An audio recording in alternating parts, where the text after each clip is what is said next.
اسی مسئلے پر گفتگو کرتے ہوئے ان کے ایک اور ذاکر حسین نقوی صاحب جو ہے وہ بیان کرتے ہوئے کیا کہتے ہیں، سن لیجئے کہ علی کو اللہ نے نبی جیسا بنایا ہے۔ فمن حاجک من بعد ما جاءک من العلم فقل تعالوا ندعو ابناءنا وابناءکم ونساءنا ونساءکم وانفسنا وانفسکم ثم نبتهل ونجعل لعنۃ اللہ علی الکاذبین۔ جب دلیل آ جانے کے بعد تمہاری بات نہ مانے ہیں میرے نبی، تو ان سے کہہ دو کہ کل تم اپنے بیٹوں کو لاؤ، ہم اپنے بیٹوں کو لاتے ہیں، تم اپنے بیٹوں کو لاؤ، ہم اپنی عورتوں کو لاتے ہیں، تم اپنی عورتوں کو لاؤ، ہم اپنے نفسوں کو لاتے ہیں، تم اپنے نفسوں کو لاؤ، ثم نبتہل، اس کے بعد مباہلہ کریں گے، وَنَجْعَلْ لَعْنَةَ اللَّهِ عَلَى الْكَاذِبِينَ، اور ہم اللہ کی لعنت کو جھوٹوں پر بھیجیں گے۔ لعنت اللہ کی ہے، بھیجیں گے اہل بیت۔ جناب فخر الدین رازی ہمارے سنی بھائیوں کے بڑا معتبر نام، وہ کہتے ہیں علی کا کمال یہ ہے کہ اللہ نے علی کو نبی جیسا بنایا۔ سیدنا علی رضی اللہ تعالی عنہ کی فضیلت تمام انبیاء پر بیان کرنے کے لیے دلیل دے رہے ہیں۔ قرآن مجید کی سورہ آل عمران کی آیت نمبر 61 پیش کی۔ اس کا صحیح مفہوم کیا ہے یہ آپ کے سامنے عرض کریں گے، لیکن آپ نے سنا کہ نقوی صاحب جو ہیں وہ اس بات کو بیان کر رہے تھے کہ علامہ فخر الدین رازی جو ہیں، جناب فخر الدین رازی تفسیر کبیر میں آیت مباہلہ کی تفسیر میں لکھتے ہیں کہ سیدنا علی رضی اللہ تعالی عنہ کا مقام بہت بلند ہے، ان کی جس فضیلت کو دیکھو بڑی دکھائی دیتی ہے، مگر تمام فضیلتوں میں سب سے بڑی فضیلت یہ ہے کہ علی کو اللہ نے نبی جیسا بنایا۔ یہ بات وہ بیان کر رہے ہیں فخر الدین رازی کے حوالے سے، حالانکہ اسی آیت کو جو انہوں نے تلاوت کی اس میں یہ الفاظ بھی ہیں کہ فَنَجْعَلْ لَعْنَةَ اللَّهِ عَلَى الْكَاذِبِينَ، کہ ہم جھوٹوں پر اللہ کی لعنت بھیجتے ہیں۔ تو یہ آیت پڑھنے کے باوجود بھی نقوی صاحب غلط بیانی کر رہے ہیں اور یہ کہہ رہے ہیں کہ فخر الدین رازی نے یہ کہا، حالانکہ انہوں نے ایسا نہیں کہا۔ انہوں نے جو کچھ کہا وہ کیا ہے،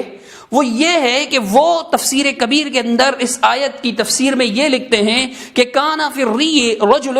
یقال له محمود بن الحسن الحمصی، وہ کہتے ہیں کہ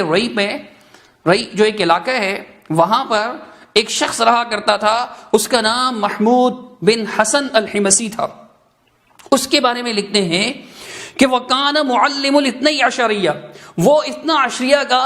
معلم تھا، ان کا عالم تھا، ان کا استاد یا ان کا ٹیچر تھا۔ وَكَانَ يَزْعُمُ، اس کا یہ زعم تھا، اس کا یہ دعویٰ تھا کہ ان علی رضی اللہ عنہ افضل من جمیع الانبیاء سوا محمد صلی اللہ تعالی علیہ وسلم، کہ علی جو ہیں تمام انبیاء سے افضل ہیں محمد صلی اللہ علیہ وسلم کے علاوہ۔ پھر اسی کے بارے میں وہ لکھتے ہیں کہ اس نے یہ کہا، اس کا قول نقل کرتے ہوئے کہتے ہیں کہ فدلت الآیت علی ان نفس علی ہی نفس محمد صلی اللہ تعالی علیہ وسلم، کہتے ہیں کہ آیت اس بات پر دلالت کرتی ہے کہ علی کا نفس جو ہے وہ در حقیقت محمد صلی اللہ علیہ وسلم کا نفس ہے، یعنی ذات علی جو ہیں وہ در حقیقت ذات رسول ہیں صلی اللہ علیہ وسلم۔ یہ بات وہ شیعہ کی نقل کر رہے ہیں۔ شیعہ کے اس کلام کو بیان کرنے کے بعد وہ اس کا جواب نقل کرتے ہیں اور کہتے ہیں والجواب، اس کا جواب کیا ہے؟ فرمایا انہو کما انعقد الاجماع بین المسلمین علی ان محمدا علیہ الصلاۃ والسلام افضل من علی، فرمایا کہ جیسے مسلمانوں کے درمیان میں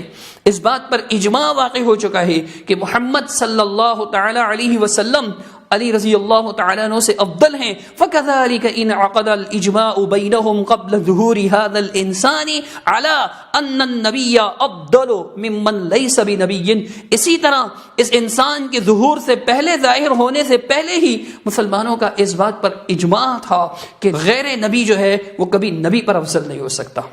غیر نبی نبی پر افضل نہیں ہو سکتا، اس پر بھی اجماع ہے۔ پھر وہ کہتے ہیں وَأَجْمَعُوا